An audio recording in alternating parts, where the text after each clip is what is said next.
Assalamualaikum warahmatullahi wabarakatuh. Halo teman-teman, hari ini kita akan belajar tentang 10 konsep geografi. Sebelumnya, apa sih konsep geografi itu? Konsep geografi merupakan hal pokok yang menjadi kekhasan ilmu geografi dalam menjelaskan berbagai fenomena geografis. Terdapat 10 konsep dasar geografi yang perlu kalian ketahui. Yang pertama yaitu konsep lokasi, konsep jarak, konsep keterjangkauan, pola, morfologi, aglomerasi, interaksi dan interdependensi, nilai kegunaan, diferensiasi area, dan yang terakhir keterkaitan ruang. Nah, mari kita bahas satu persatu. Yang pertama yaitu lokasi. Lokasi atau letak adalah suatu tempat di mana adanya keterkaitan suatu objek di muka bumi. Lokasi dibagi menjadi dua, yaitu lokasi absolut dan lokasi relatif. Lokasi absolut adalah lokasi yang menunjukkan objek tertentu oleh garis astronomis, yaitu garis lintang dan garis bujur. Contohnya, Indonesia berada di 6 derajat lintang utara, 11 derajat lintang selatan, dan 95 derajat bujur timur, 141 bujur timur. Yang kedua ada lokasi relatif, yaitu lokasi yang ditentukan menurut tempatnya, berada di dekat objek lain di sekitar tempat tersebut. Contohnya yaitu Jakarta dapat dikatakan berada di Pulau Jawa karena dekat dengan pantai utara. Yang kedua yaitu jarak. Jarak merupakan ruang yang menghubungkan antara dua buah objek atau lebih.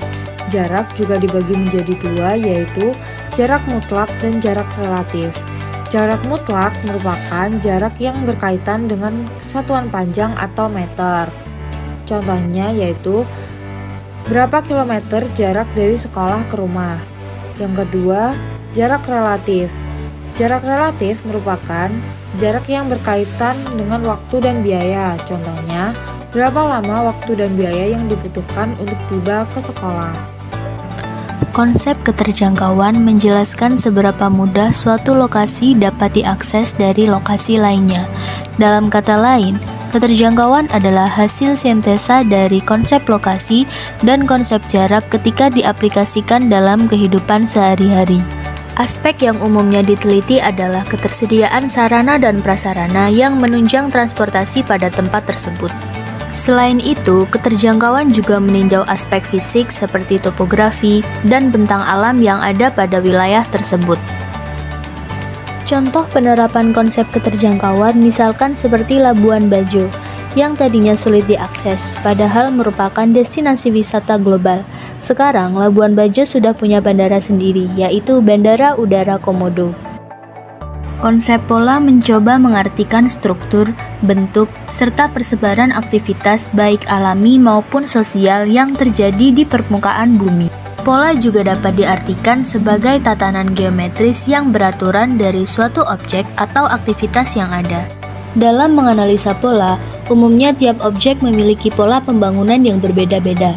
Kita dapat menganalisa pola pembangunan tersebut untuk mendapatkan gambaran mengenai aktivitas yang terjadi dan kondisi geografis sekitarnya.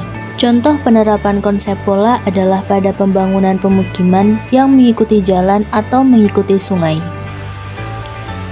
Berikutnya ada konsep morfologi. Morfologi menggambarkan perwujudan daratan di muka bumi, yang merupakan hasil proses pengangkatan atau penurunan wilayah melalui proses geologi. Konsep ini juga berkaitan dengan bentuk lahan yang terkena erosi, pengendapan, penggunaan lahan, ketebalan tanah, dan ketersediaan air.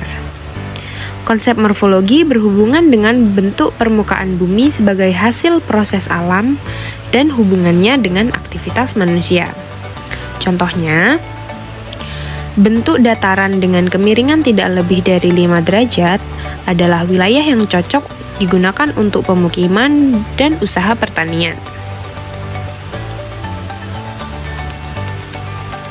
Selanjutnya ada aglomerasi. Konsep geografi ini adalah kecenderungan persebaran yang bersifat mengelompok pada suatu wilayah. Kecenderungan persebaran yang bersifat mengelompok pada suatu wilayah yang relatif sempit dan menguntungkan, baik mengingat kesejenisan gejala maupun adanya faktor-faktor umum yang menguntungkan. Pola aglomerasi penduduk ini dibedakan menjadi 3, yaitu pola mengelompok, pola tersebar secara acak, dan pola tersebar teratur. Contohnya, kecenderungan pengelompokan tempat tinggal di kota bagi masyarakat yang berasal dari daerah yang sama, seperti fenomena Kampung Madura, Kampung Betawi, dan kampung-kampung lainnya. Konsep interaksi dan interdependensi. Konsep ini adalah konsep yang berkaitan dengan hubungan antar fenomena geosfer satu dengan fenomena geosfer lainnya, yang kemudian menimbulkan hubungan saling tergantung. Konsep ini merupakan konsep geografi yang berkaitan erat dengan prinsip interrelasi, yang menyatakan bahwa suatu fenomena geosfer berhubungan dengan fenomena geosfer lainnya. Contoh konsep interaksi dan interdependensi. Contoh dari konsep ini adalah di desa menghasilkan bahan mentah seperti sayur yang dibawa ke kota untuk diolah menjadi bahan jadi atau makanan siap saji. Sedangkan dari kota membawa barang jadi seperti elektronik ataupun yang lain untuk dibawa ke desa. Seperti yang tertera pada gambar, merupakan interaksi desa kota. Interaksi yang membawa bahan mentah dari desa ke kota dan membawa barang jadi dari kota ke desa. Konsep nilai kegunaan. Konsep ini berkaitan dengan manfaat yang diberikan oleh fenomena geosfer di suatu wilayah di permukaan bumi pada makhluk hidup. Suatu wilayah di permukaan bumi memiliki potensi yang tidak hanya dimanfaatkan oleh manusia untuk bertahan hidup, namun juga potensi yang dapat diusahakan untuk perkembangan suatu wilayah. Suatu wilayah dapat berkembang dengan pesat, salah satunya adalah dengan memanfaatkan potensi yang ada di wilayahnya, baik potensi alam maupun potensi manusia. Contoh dari konsep nilai kegunaan. Terdapat 2 gambar, yakni gambar Candi Borobudur dan juga gambar penambangan. Candi Borobudur digunakan sebagai tempat ibadah bagi umat beragama Buddha. Namun, bisa juga digunakan tempat wisata bagi masyarakat beragama lainnya, sehingga nilai kegunaan dari Candi Borobudur bisa digunakan sebagai wisata dan juga tempat ibadah. Kemudian, penambangan. Bagi penambang, pasir sebagai tempat menjanjikan material yang bisa dijual untuk bahan bangunan, sehingga pasir memiliki nilai kegunaan sebagai bahan baku bangunan yang akan digunakan. Diferensiasi area. Diferensiasi area mengacu pada perbedaan karakteristik antara satu wilayah dengan wilayah lainnya. Setiap area memiliki ciri khas fisik seperti iklim, topografi, tanah, dan sosial seperti budaya, ekonomi, dan politik yang membedakannya dari daerah lain. Contohnya, daerah pantai memiliki aktivitas ekonomi seperti perikanan dan pariwisata, sedangkan daerah pegunungan lebih mengandalkan pertanian sayur dan wisata alam. Diferensiasi area ini yaitu daerah atau wilayah di permukaan bumi mempunyai kondisi fisik, sumber daya dan manusia yang berbeda satu sama lain, dan berbagai gejala atau problem geografis yang tersebar dalam ruang mempunyai karakteristik yang berbeda. Seperti contohnya lagi, terdapat desa budaya, terdapat perkotaan, terdapat desa distribusi, dan desa pertanian.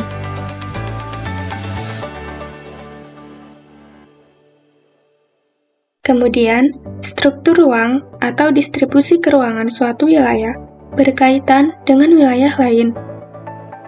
Wilayah di permukaan bumi memiliki perbedaan nilai yang terdapat di dalamnya. Misalnya, Pertanian sayuran dihasilkan di daerah pegunungan. Perikanan laut atau tambak di kawasan pantai. Wilayah perkotaan yang didominasi bentang budaya memiliki tata ruang yang berbeda dengan wilayah desa yang didominasi bentang alam. Selanjutnya, keterkaitan ruang. Keterkaitan ruang menjelaskan hubungan saling mempengaruhi antara satu wilayah dengan wilayah lain, baik dalam pertukaran barang, jasa, informasi, maupun migrasi penduduk. Contohnya, kota besar seperti Jakarta bergantung pada pasokan sayur dari daerah pegunungan, yaitu Bandung, sementara daerah pegunungan membutuhkan barang industri dari kota.